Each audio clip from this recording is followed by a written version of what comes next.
ত্রয়োদশ জাতীয় সংসদ নির্বাচনে ঝালকাঠি জেলার দুটি আসনের বিএনপির জামায়াতের স্বতন্ত্র সহ ১৩ জনের মনোনয়নপত্র বৈধ ঘোষণা। বাতিল ঘোষণা করা হয়েছে ৮ জনের মনোনয়নপত্র। আজ শনিবার সকালে জেলা নির্বাচন রিটার্নিং অফিসার জেলা প্রশাসক মোহাম্মদ মনির উদ্দিন যাচাই বাছাই করে তাদের মনোনয়নপত্র বৈধ ঘোষণা করে।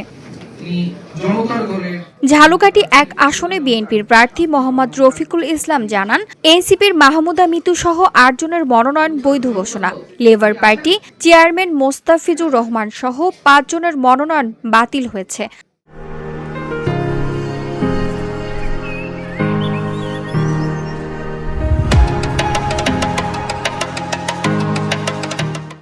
জামায়াতে ইসলামের ফয়জুল হক ও জাতীয় পার্টি মোহাম্মদ রুবেল হাওলাদারের মনোনয়ন স্থগিত করা হয়।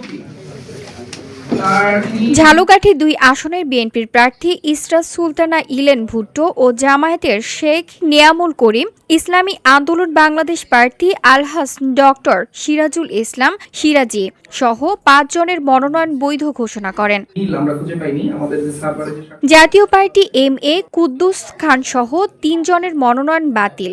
গণ অধিকার পরিষদের মাহমুদুল ইসলাম সাগর ও জেএসডির মাসুদ পারভেজের মনোনয়ন স্থগিত করা হয়েছে। এ সময় উপস্থিত ছিলেন পুলিশ সুপার মোহাম্মদ মিজানুর রহমান, জেলার নির্বাচন officer Jahidul Islam. VOD Bangla news desk.